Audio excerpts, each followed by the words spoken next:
₹1,00,000 సంపాదించే software life ఎలా ఉంటుంది, సాఫ్ట్వేర్ బ్రతుకులు ఎలా ఉంటాయి అంటే చాలామంది కెరియర్ స్టార్ట్ చేసేటప్పుడు నాకు ఒక జాబ్ వస్తే చాలు, సాఫ్ట్వేర్ లైఫ్ అంటే నాకు ఒక 3 లక్షలు వస్తే చాలు, లేకపోతే నాకు 4 లక్షలు వస్తే చాలు, లేకపోతే సాఫ్ట్వేర్ జాబ్ వస్తే చాలు, ఇమ్మీడియట్గా నెక్స్ట్ మూమెంట్లో 3 లక్షలకి నిండా ఒక 25-30 వేలు కూడా రావు, అది ఇమ్మీడియట్గా ఐఫోన్ కొనుక్కోవడం ఈఎంఐలో, 1,00,000-1,50,000 పెట్టి ఐఫోన్ కొనుక్కోవడం, లేకపోతే ఖరీదైన బ్రాండెడ్ చొక్కా, బ్రాండెడ్ ప్యాంట్, బ్రాండెడ్ డ్రెస్సులు కొనుక్కోవడం, బ్రాండెడ్ షూస్ మెయింటైన్ చేయడం, అంత బ్రాండెడ్. మన జీతం ఎంతరా అంటే 25,000-30,000.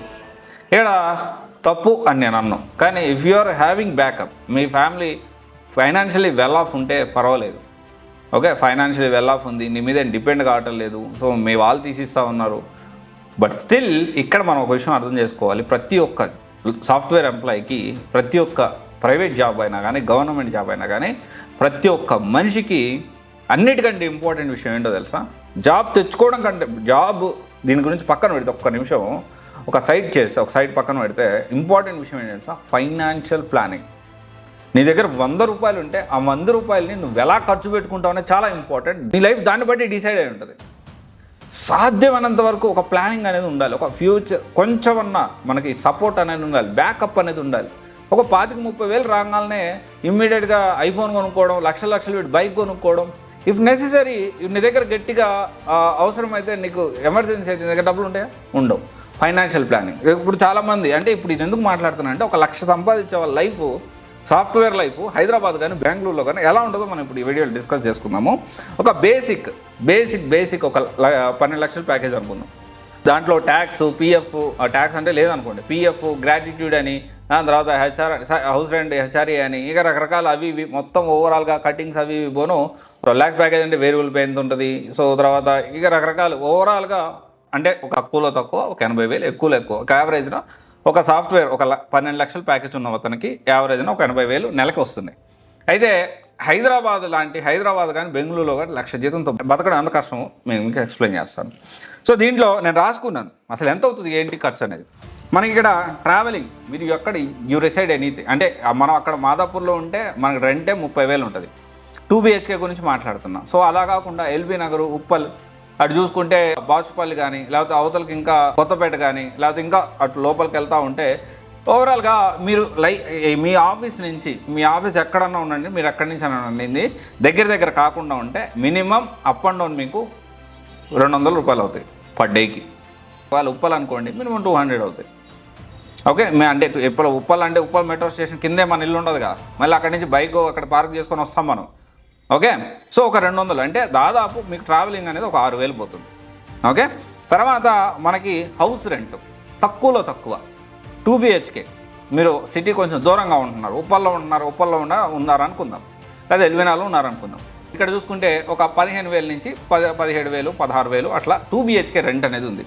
సో ఇది చాలా బేసిక్ మాట్లాడుతున్నానండి, నేను లగ్జరీ గురించి మాట్లాడుతున్నా. బేసిక్ ఒక 80,000 జీతం వచ్చేవాడు ఎలా బతుకుతాడు అనే దాని గురించి మాట్లాడుతున్నాను. ఒక 15,000 యావరేజ్న బేసిక్ కంఫర్ట్ లైఫ్ అనుకుందాం 2 BHK. అప్పుడు 15,000, 6,000 ఎంత?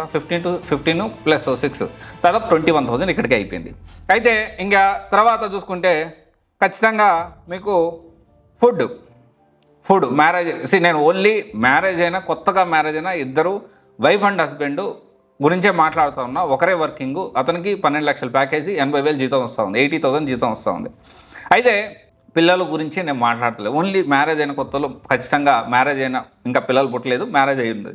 సో మీరు ఉండడానికి లేదన్నా కానీ మీకు కనీసం తక్కువలో తక్కువ ఫుడ్కి 10,000 అవుతుంది.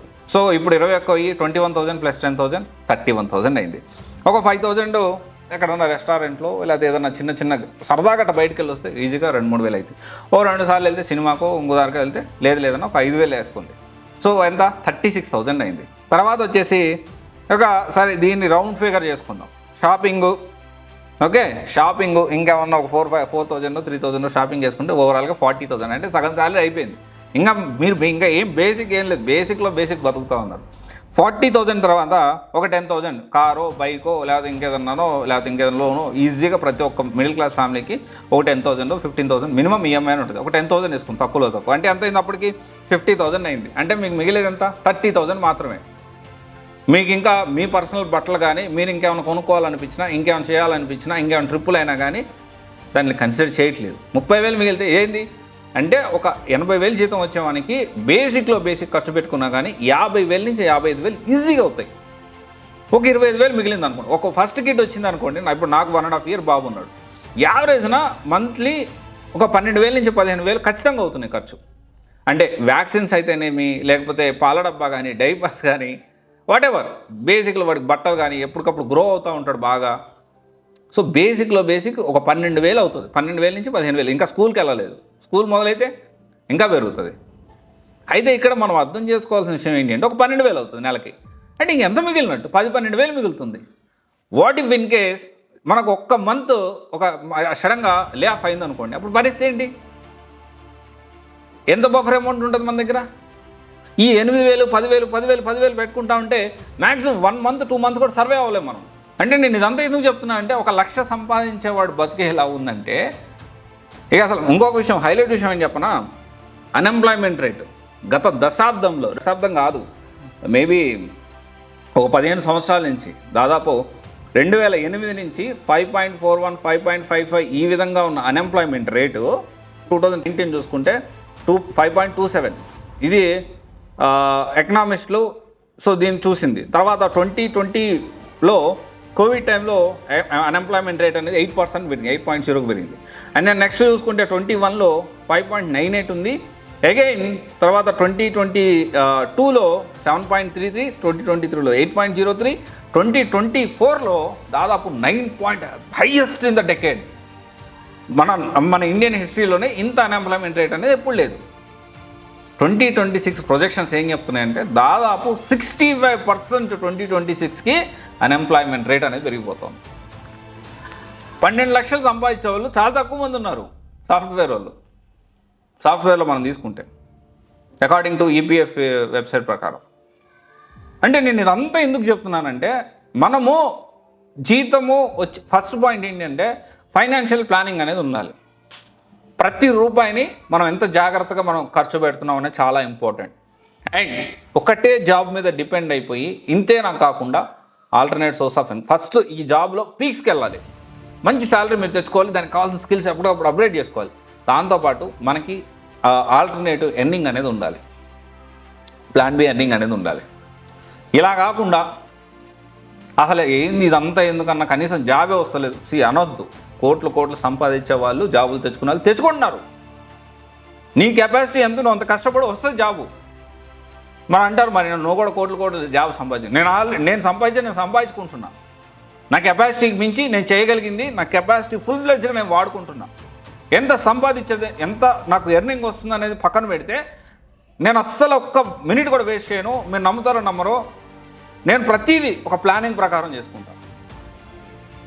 నెక్స్ట్ ఏం చేయాలి, ఇంకెలా ముందుకు వెళ్ళాలి, ఇంకెలా నేను చేయాలి, ఇంకేం మనం కొత్తగా చేయాలి, ఇంకెలాగ మనం ఇంప్రూవ్మెంట్ అవ్వాలి.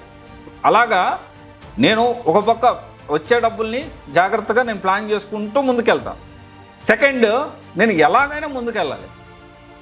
నా క్యాపబిలిటీ ఇంకా ఉంది, నా ఫీల్ దట్ నేను ఇంకా ఐ డిజర్వ్ మోర్ అని అనిపిస్తూ ఉంటుంది. దానికోసమే నేను ఊరికి కళ్ళలు గంట కూర్చొని పొద్దున్న లేచిన కాడి నుంచి కష్టపడుతూనే ఉంటాను, స్టిల్ కష్టపడుతూనే ఉన్నాను. సివైసీ స్టార్ట్ చేసి దాదాపు 5 సంవత్సరాలు దాటింది. ఒక వ్యవస్థలాగా దీన్ని క్రియేట్ చేస్తూ ఉన్నా నేను. ఎన్ని ఇన్సల్టింగ్ ఏమి ఎదురైనా కానీ అన్నిటికీ నిలబడుకొని, ఎన్ని ఇబ్బందులు వచ్చినా, ఎన్ని ప్రాబ్లమ్స్ వచ్చినా నిలబడుకొని లైఫ్లో ముందుకు పోతూ ఉన్నా నేను. సో మీరు అందరూ కూడా గుర్తుపెట్టుకోండి, ఫైనాన్షియల్ ప్లానింగ్ ఇస్ చాలా ఇంపార్టెంట్. కమింగ్ డేస్లో మనుషులు తినే రోజులు వస్తుందేమో అనిపిస్తూ ఉంది.